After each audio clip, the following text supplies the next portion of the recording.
Muy bien, le he titulado a esta enseñanza en esta mañana, cuando la incredulidad se hace fuerte. El Señor me estaba hablando en esta semana, haciéndome ver que siempre cuando se va a manifestar un juicio de Dios sobre la tierra, hubo varios que han sucedido a través de la historia, lo que rodea siempre antes que se desencadene ese juicio de Dios siempre ha sido la incredulidad. Es como que la incredulidad se hace fuerte en los momentos cuando de alguna manera Dios está por hacer un juicio. Y mientras está invitando a que la gente se salve, lo que impera es la incredulidad. Y hay dos momentos de la historia que yo quiero traerles en esta mañana como reflexión para ilustrar esto, donde Dios trajo juicio sobre la tierra como resultado del pecado, moviendo las fuerzas de la naturaleza. Y a ambos los veo también como figura del juicio final que vendrá sobre toda la humanidad. El primero de ellos, el primer juicio, es el juicio del diluvio. Sabéis que la Biblia nos enseña que la tierra estaba corrompida por causa del pecado, estaba llena de violencia, y Dios decidió el fin de todo ser viviente que había sobre la tierra. Y eligió a Noé, que era un hombre que estaba en relación con Dios. Dice la Biblia que Noé caminaba con Dios. Cuando hablamos siempre en la Biblia de camino, hablamos de propósito, de voluntad, y cuando la Biblia dice aquí que Noé era un hombre que caminaba con Dios, quiere decir que era un hombre que estaba haciendo la voluntad del Señor. Y Dios le ordena que haga un arca de madera donde tenía que albergar a él con su familia. Él tenía 3 hijos y cada uno de ellos con sus esposas y 2 animales de cada especie que había en la tierra. Y lo que Dios iba a hacer es que iba a enviar un gran diluvio, de manera que toda la tierra iba a ser inundada y solo se salvarán aquellos que estuvieran en esa arca. Y esta instrucción de Dios para Noé, sin duda, que era una verdadera locura para un hombre y más todavía en ese entorno en el cual vivían. Esta arca la tenía que fabricar Noé en una montaña lejos del mar. Y dice la Biblia, por lo menos podemos interpretar lo que dice la Biblia, que en ese tiempo no había llovido nunca sobre la tierra, que la tierra, todos los que eran los vegetales, dice que subía un vapor de la tierra y la tierra recibía de esa manera la humedad para que las plantas pudieran crecer y pudieran tener vida. Así que hablar de que iba a llover, de que se iba a llenar el cielo de nubes y que iba a empezar a caer agua, era algo que en aquel tiempo la gente no estaba acostumbrada, nunca lo habían visto. Y así que en un principio, llevar adelante la orden que Dios le estaba dando a Noé sería en primera instancia muy difícil de recibir, muy difícil de aceptar. Pero por otro lado, si nos imaginamos a los vecinos, ¿verdad? Los vecinos, yo me imagino que cuando Noé estaba allí edificando estaba allí edificando el arca. Los vecinos venían y le preguntaban, decían, ¿pero qué estás haciendo, Noé? Y Noé ahí les contaba, ¿no? Decía, bueno, mira, estoy edificando una arca porque Dios va a traer un juicio sobre este mundo y va a llover, va a caer agua del cielo y se va a llenar la tierra de agua y toda la humanidad van a morir ahogados. Así que yo me imagino que los vecinos lo dirían, pero este Noé se habrá vuelto loco, ¿eh? Pero dice en la Biblia, fijaos, que Noé era un pregonero de justicia. ¿Qué quiere decir? Que Noé, aparte de estar construyendo el arca, él era un hombre que estaba predicando la justicia, estaba predicando la palabra de Dios. Estaba a los hombres, a las personas de esa generación, les estaba predicando y animándoles a que se arrepintieran de sus pecados. Él les decía que se iba a venir un juicio sobre el mundo y que debían arrepentirse de sus pecados, pero para que ellos pudieran salvarse.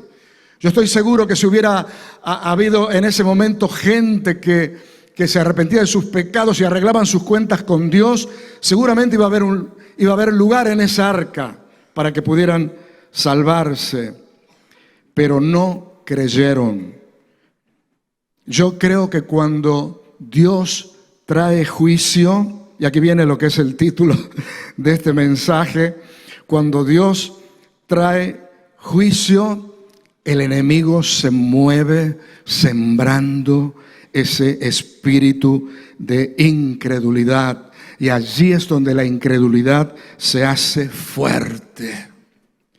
Pero claro, cuando llegó el tiempo del cumplimiento de lo que Noé estaba predicando, Dios envió, y esto fue un milagro, porque Dios fue el que envió los animalitos para que entraran allí en el arca, ¿no? Dios fue el que realmente movió, porque yo no me imagino a Noé buscando todos los animalitos y tratando de recogerlos, ¿no? Sino que fue algo milagroso que Dios hizo. Vinieron los animalitos, 2 de cada especie, y empezaron a entrar en el arca. Y cuando se completó el número de los que tenían que estar allí en el arca, veamos lo que pasa. Fijaos allí en Génesis, capítulo 7, versículo 16. Dice, y los que vinieron, macho y hembra, de toda carne, vinieron como le había mandado Dios. Y atención aquí, y Jehová le cerró la puerta. Wow. Ustedes saben que, hermanos, en el diseño del arca, la puerta del arca, la puerta que a través de la cual podías entrar y salir de ella, era una puerta que tenía un sistema que no se podía ni abrir ni cerrar de adentro, sino que la puerta solamente se podía abrir y cerrar desde afuera. Así que una vez que todos los animalitos y la familia de Noé entraron en el arca, dice la Biblia que Dios cerró la puerta. Y después, si vemos un poco más adelante, cuando ya pasa el diluvio y Dios les ordena que salgan del arca, Dios es el que abre la puerta para que salgan del arca. Así que aquí dice, fijaos, vuelvo otra vez al principio, dice que Dios es el que cerró la puerta del arca. Cuando Dios abre una puerta, nadie la puede cerrar. Y cuando Dios cierra, nadie la puede abrir. Amén. Ahora me imagino que cuando empezó a formarse la tormenta, cuando empezaron a aparecer los nubarrones, cuando empezaron digamos, los truenos, los relámpagos, y empezaron a caer las primeras gotas, Yo me imagino la gente. Se habrán empezado a desesperar, habrán dicho, pero al final se ve que tenía razón el loco Noé. Y muchos habrán ido corriendo a querer meterse en el arca, pero cuando llegaron, se encontraron que la puerta del arca, ¿qué había pasado? Dios la había cerrado. Dios les dio la oportunidad de salvarse, pero ellos se burlaron, dieron lugar a la incredulidad. Pero cuando llegó el tiempo del cumplimiento del propósito de Dios, Dios cerró la puerta. Y cuando Dios cierra la puerta, en ese momento Dios cerró la puerta y se terminó para todos ellos la oportunidad de salvarse. El segundo juicio que quiero comentarte es el de Sodoma y Gomorra. También por causa del pecado, Dios decidió destruir Sodoma, Gomorra y también a sus alrededores. Y les dio la oportunidad de salvarse a Lot con su familia, que ya sabéis que Lot era sobrino de Abraham. Los dos ángeles que habían sido enviados, dice la palabra, que tomaron a Lot y su familia, pero también le dieron la oportunidad a que otros se salvaran. Por ejemplo, los ángeles estos varones le dijeron a Noé, ¿tú tienes a alguien más de la familia que quieran salvarse, que quieran venir? Y entonces Noé dice, Lot les dijo, sí, tengo ahí los dos muchachos que están, que son los prometidos de mis dos hijas. Y entonces Lot se fue a hablar con los que iban a ser sus futuros yernos. Y fijaos lo que pasa ahí en Génesis 19:14. Dice, entonces salió Lot y habló a sus yernos, los que habían de tomar sus hijas, y les dijo, levantaos, salid de este lugar, porque Jehová va a destruir esta ciudad. Mas pareció a sus yernos como que se burlaba. Y aquí vemos otra vez imperando la incredulidad. Ese espíritu de burla de sus yernos, en definitiva, era el fruto de su incredulidad. No creyeron a la palabra de salvación, no creyeron a la palabra que Lot le estaba predicando, que si ellos la escuchaban, la recibían, ellos también se iban a salvar junto con la familia de Lot. Y aquí vemos también que sucede lo mismo. Al final podemos ver que se termina el tiempo de salvación. Es como que Dios cierra la puerta y envía el juicio. Pero lo que a mí más me llama la atención, que siempre cuando ha habido un juicio, y ojo, ahora vamos a entrar en el juicio que vendrá, Dios es un Dios de amor y Él siempre da lugar para la salvación. Y podemos ver en estos dos casos que Dios dio lugar para la salvación. Pero Dios a cada ser humano nos ha dado libre albedrío, tenemos la libertad para decidir y para elegir. Y al final estos dos muchachos se perdieron la oportunidad de la salvación. Y allí en Génesis 19:24 al 27 dice, entonces Jehová hizo llover sobre Sodoma y sobre Gomorra azufre y fuego de parte de Jehová desde los cielos, y destruyó las ciudades y toda aquella llanura con todos los moradores de aquellas ciudades y el fruto de la tierra. Me imagino aquellos que fueron invitados para salvarse cuando empezó a caer del cielo azufre y fuego. Se habrán arrepentido de no haber escuchado la palabra y haber alcanzado la salvación. Pero cuando ya empezó a suceder, Dios había cerrado la puerta y se había terminado la posibilidad de salvación. Y así va a pasar, queridos hermanos, en estos últimos tiempos. Estamos muy cercanos a la segunda venida de Cristo. Es verdad, queridos hermanos, que ha pasado mucho tiempo. Ya hace más de 2000 años que hemos recibido el anuncio que Jesucristo vendría a buscar a la iglesia. Y la verdad que han pasado más de 2000 años. Y a veces hay muchos que dicen, bueno, esto de la venida del Señor, esto del final de todas las cosas, es como que nos lo tomamos un poquito así por arriba, como que no estamos muy pendientes de ellos, como hasta desconfiando en cierta manera que pueda suceder, porque al final ha pasado tanto tiempo.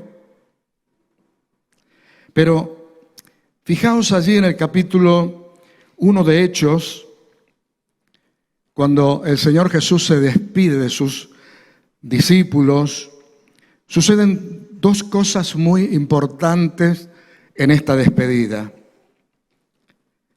En primer lugar, les piden, que no se vayan de Jerusalén, porque antes tenían que recibir el Espíritu Santo.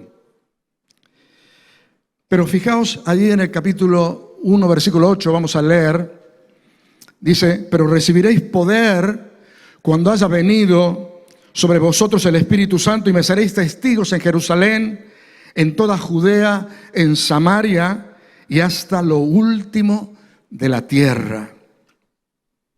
Dios ha querido y quiere que nosotros prediquemos su palabra. Por eso es que le decía, no os vayáis de Jerusalén hasta que venga el Espíritu Santo sobre vosotros. ¿Y qué iba a hacer el Espíritu Santo sobre los discípulos y sobre los creyentes en aquel momento? Es que el Espíritu Santo les iba a dar el poder.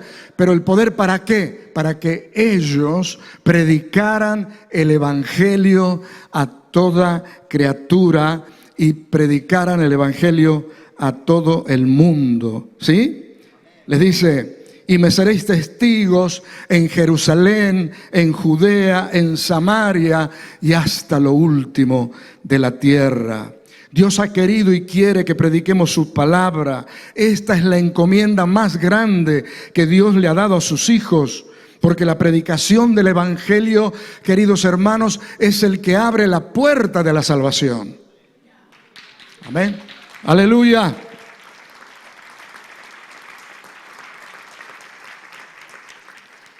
Después que el Señor les dice esto, después que le da este anuncio, de golpe sucede algo extraordinario.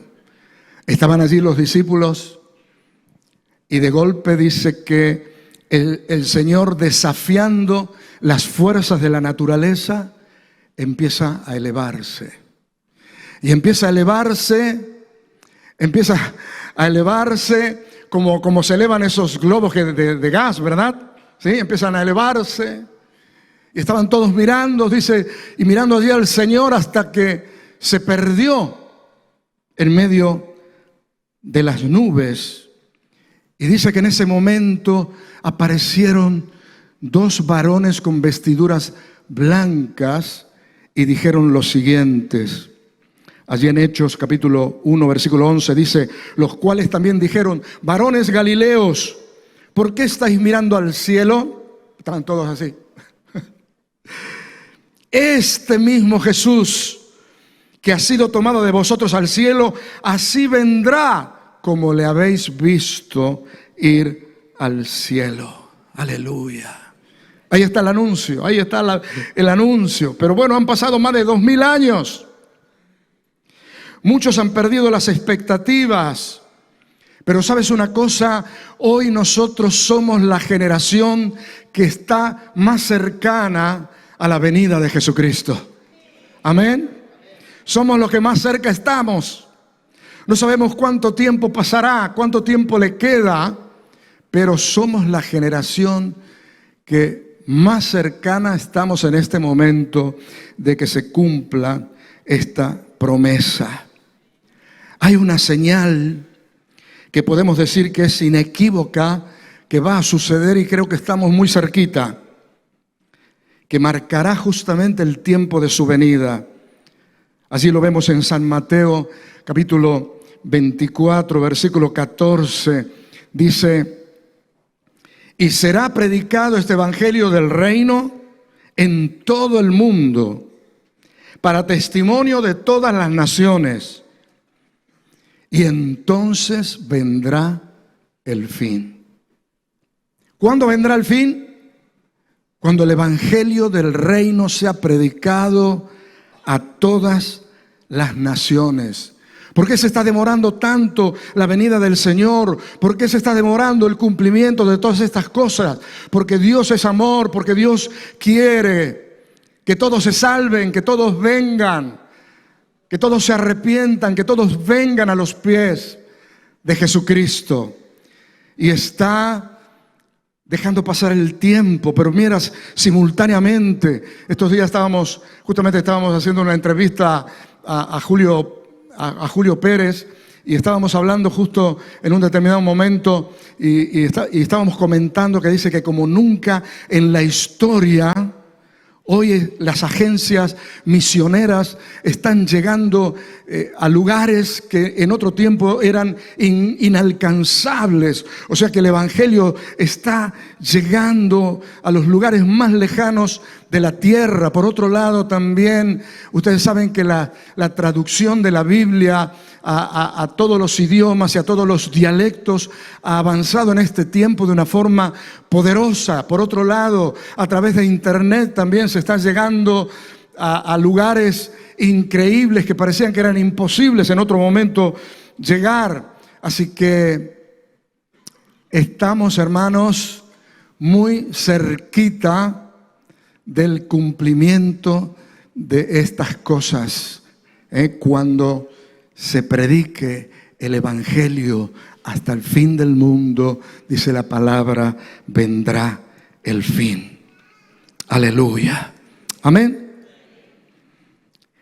Él vendrá, así como aquel día, así como le dijeron estos dos varones, así como aquel día desapareció entre las nubes, así volverá. Y vendrá, dice el apóstol, también lo anuncia. Allí en 1 Tesalonicenses 5:2 dice: porque vosotros sabéis perfectamente que el día del Señor vendrá así como ladrón en la noche. El día y la hora nadie lo sabe. Y tú sabes que el Señor es como que lo dejó un poquito eso adrede, porque Dios ha tenido siempre el propósito que nosotros, sus hijos, estemos atentos, estemos siempre esperando la venida del Señor, porque si nosotros estamos esperando deseosos de la venida del Señor, no nos vamos a dormir, no nos vamos a bajar los brazos. ¿Quiénes son los creyentes hoy que, por ejemplo, bajan los brazos y se desaniman? Los que pierden la perspectiva de la pronta venida del Señor. Ustedes saben que los primeros cristianos, el evangelio y el hablar de la segunda venida de Cristo se predicaba con tanta urgencia en aquel tiempo que incluso algunos hasta ya no querían ni trabajar ni hacer ninguna cosa, porque estaban ya esperando, pensando que en cualquier momento venía el Señor. Pero han pasado 2000 años.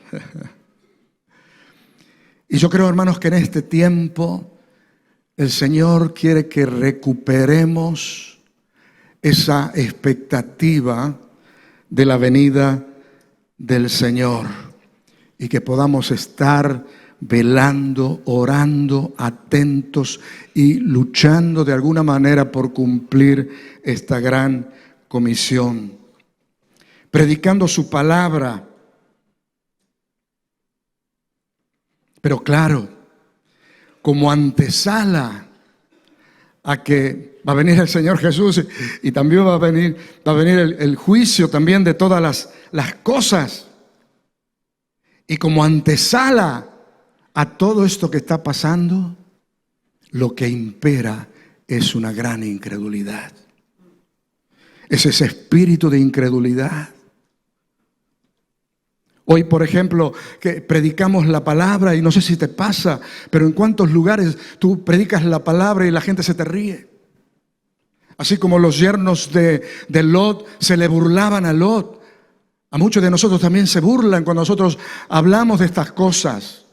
Cuando hablamos de la venida de Jesús, cuando hablamos de la venida de Cristo, muchos se burlan. ¿Por qué? Porque allí está el espíritu de incredulidad haciendo fuerza en medio de esta situación que estamos viviendo. Así que, queridos hermanos, a pesar de que la gente se burle, tenemos que predicar, porque hoy es el día de salvación. Mañana puede ser demasiado tarde. Amén. ¿Y sabes por qué puede ser demasiado tarde? Está bien, está la venida del Señor. Pero en cuanto a la vida, ¿hay alguien aquí que cree que tiene control sobre su vida? ¿Tú sabes si vas a vivir mañana? Hoy te vas a decir, uy, pastor, se ha venido hoy, qué mala onda. Estamos planificando tanto, pero ¿cuántas personas hay que se han ido a dormir y siguieron viaje? Así que está el hecho de la vida, que hoy tenemos vida, mañana no sabemos. Por eso decimos, hoy es el día de salvación, mañana no sabemos.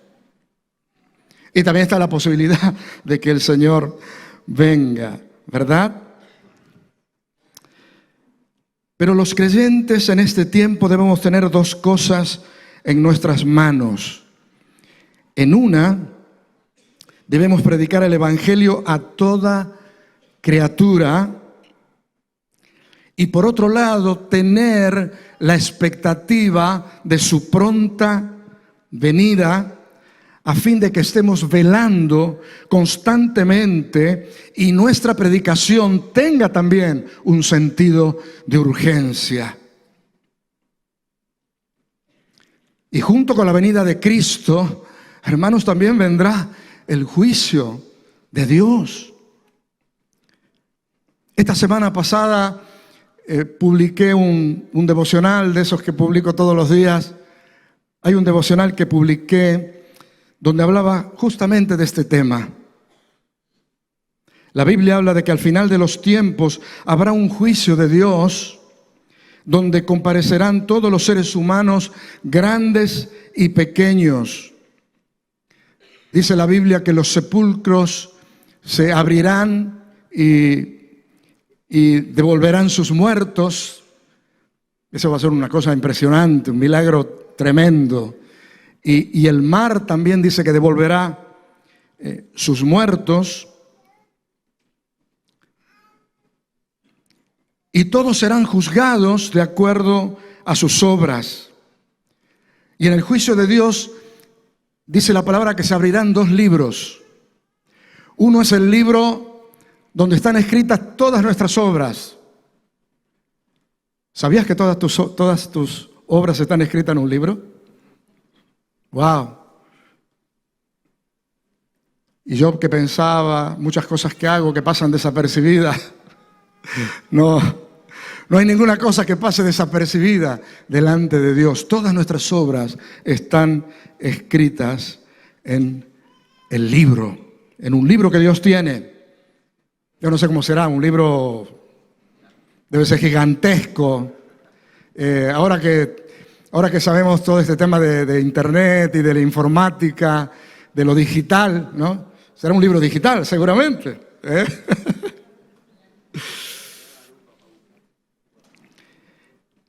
Dice que serán abiertos esos dos libros y seremos juzgados de acuerdo a nuestras obras. Pero en el otro libro es el libro de la vida y allí van a estar inscritos Todos aquellos que se arrepintieron de sus pecados y arreglaron sus cuentas con Cristo. Todos los que hemos pasado por esa experiencia estamos escritos en el libro de la vida. Aleluya. Amén. Gloria a Dios.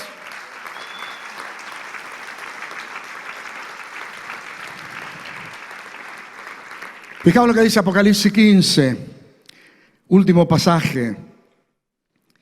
Y el que no se halló inscrito en el libro de la vida fue lanzado al lago de fuego. ¡Wow! Santo. Ninguna de nuestras obras, buenas y malas, pasan desapercibidas delante de Dios. Todas están escritas en ese libro. Pero aquellos que se arrepintieron de sus pecados están escritos en el libro de la vida. ¿Quiénes son los que van a ser arrojados al lago de fuego? Los que no están escritos en el libro de la vida. ¿Y sabes una cosa? Cuando esto suceda, no habrá lugar ya para la salvación. La puerta estará echada, como hemos mencionado hoy, que Dios siempre da tantas oportunidades, pero todas las cosas tienen su final, todas las cosas tienen su límite.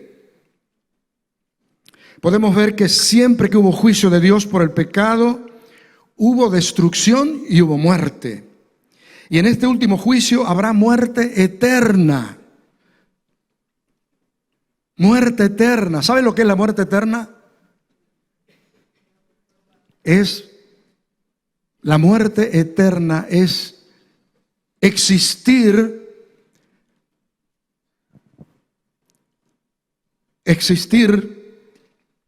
fuera, es experimentar la separación de Dios.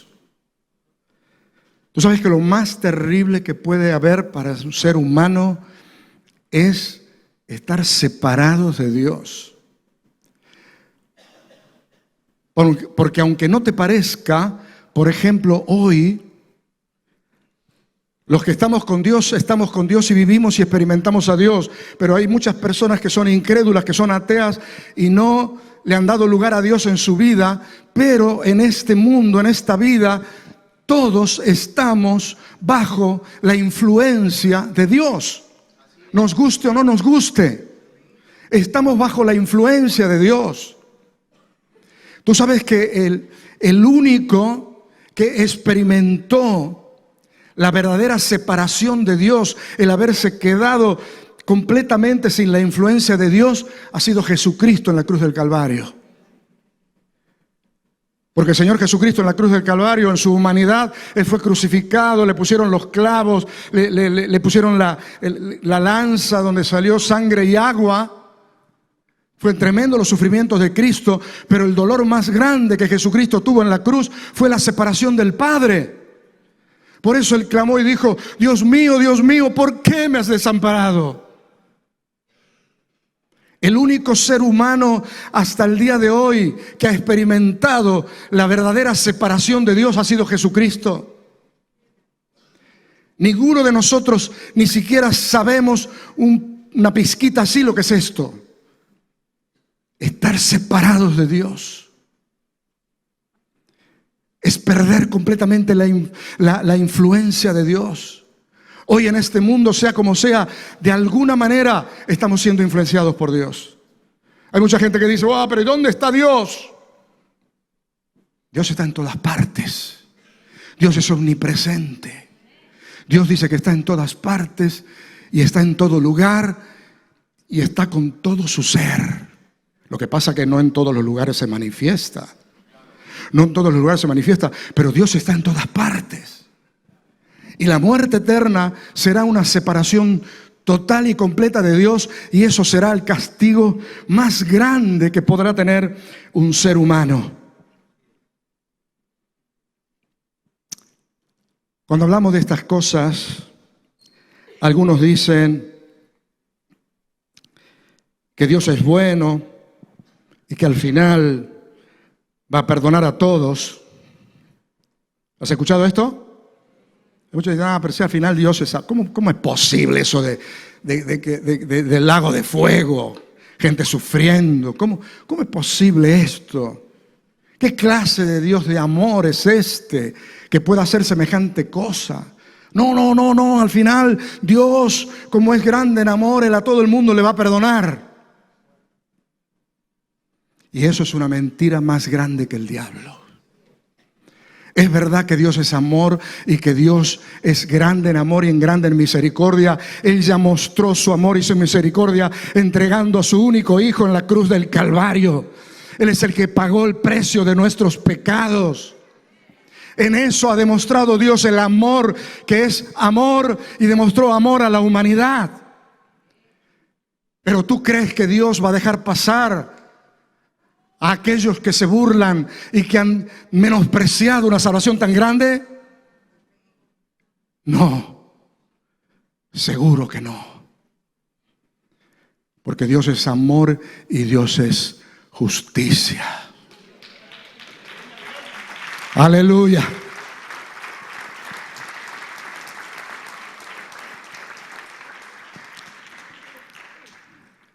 Yo sé, hermanos, que nunca hablamos de estas cosas. Pero yo sentía esta semana, cuando le preguntaba al Señor qué quería que comparta hoy, me venía con tanta fuerza esta palabra. Y es como que el Señor me decía, yo quiero que tú le hables a mi pueblo del juicio, que tengan en cuenta que viene un juicio. Y que estamos llegando al final de los tiempos. Y yo creo, hermanos, que hoy el Señor, a través de esta palabra, hoy nos hace hay dos llamados que el Señor nos hace. A todos, en primer lugar, a todos los creyentes, que seamos conscientes, hermanos, del tiempo que estamos viviendo. Debemos predicar el Evangelio para que la mayor cantidad de gente posible se convierta, para que la mayor cantidad de gente posible se salve. Eso es lo que Dios quiere. Por eso el Señor está demorando un poco, por si la tenemos por tardanza, como dice la palabra. Dios está demorando. ¿Pero por qué? Porque quiere que nosotros, sus hijos, nos levantemos y prediquemos el Evangelio, para que la mayor cantidad de las personas sea salva. Y debe, queridos hermanos, haber en nosotros una urgencia, un deseo en el corazón de que la gente se salve. Y por otro lado, queridos hermanos, el mensaje de nuestro Evangelio tiene que llevar esa connotación de que esto no es algo livianito, por decirlo de alguna manera. Esto es un asunto de vida o muerte. Es un asunto de vida o muerte. Y a veces nosotros, ¿cómo predicamos la palabra? Es verdad, tratamos de tratar bien a la gente y tratar de llegar de alguna manera con la palabra y todo. Pero en algún momento tenemos que decirle a la gente que si no aceptan a Cristo se están jugando la vida. ¿Es verdad o no es verdad? El que no acepta a Cristo se está jugando la vida. Por eso yo creo, hermanos, y por eso creo que el Señor ha puesto este mensaje en mi boca en esta mañana, porque el Señor nos está haciendo un llamado a todos nosotros los creyentes, hermanos, que podamos predicar el Evangelio, que lo prediquemos con urgencia, pero que también, hermanos, que podamos incluir en el mensaje del Evangelio esa urgencia de que es algo de vida o muerte. Porque a veces nosotros hablamos de la palabra de Dios y estamos, bueno, sí, yo no sé, a mí no sé, yo no, es que eso de la iglesia a mí es que no me gusta, es que no, es para decirle, tú sabes que no es una cosa que si te gusta o no te gusta. Esto es una cosa de salvarse. Aleluya. Es una cosa de vida o muerte. Así que, queridos hermanos, Dios nos llama en este tiempo como hijos de Dios, como cristianos. David, ¿me puedes acompañar un poquito con el teclado?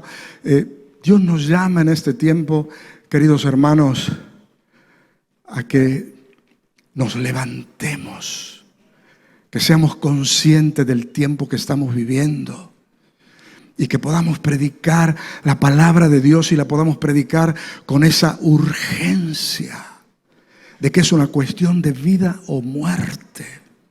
Amén. Aleluya. Y hay otro llamado que entiendo que el Señor quiere hacer en esta mañana después de este mensaje. ¿Hay alguien aquí que todavía no le ha entregado su vida a Cristo? ¿Hay alguien que todavía no ha entregado su corazón al Señor? El Señor te dice a través de esta palabra: hoy es el día de salvación. Hoy es el día de salvación.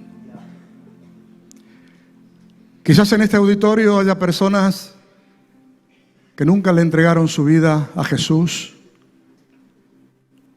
Y quizás haya algunos que han estado alejados con el Señor y necesitan volver a Él, volver a reconciliarse. Si tú hoy quieres tomar la decisión de entregarte a Jesús, yo te invito a que levantes tu mano allí donde estás y vamos a orar. Aleluya. Yo no alcanzo a ver acá. Aleluya. Gracias, Señor. Aleluya. Dios te bendiga. Dios te bendiga. Aleluya. Las manos levantadas, todos aquellos que quieran arreglar sus cuentas. Dios te bendiga allá atrás. Que el Señor te bendiga. Aleluya. Vamos a ponernos todos de pie, hermanos.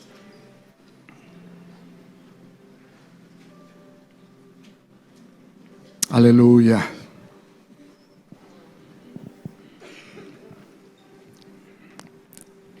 Vamos a hacer una oración. Primero vamos a repetir la oración. Todos aquellos que quieren reconciliarse con Dios, tanto aquellos que nunca lo hicieron, como también aquellos que quieren renovar este compromiso con Dios. Oremos. Padre Celestial, repite conmigo, ¿sí?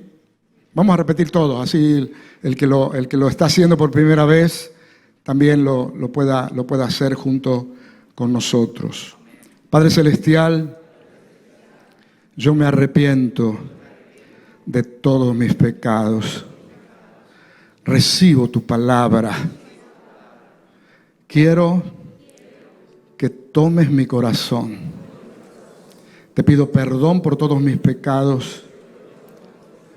Lávame con tu sangre preciosa. Hazme un hijo tuyo. Quiero empezar esa vida nueva en ti. Quiero vivir para la gloria de tu nombre. Quiero que cumplas en mí tu propósito.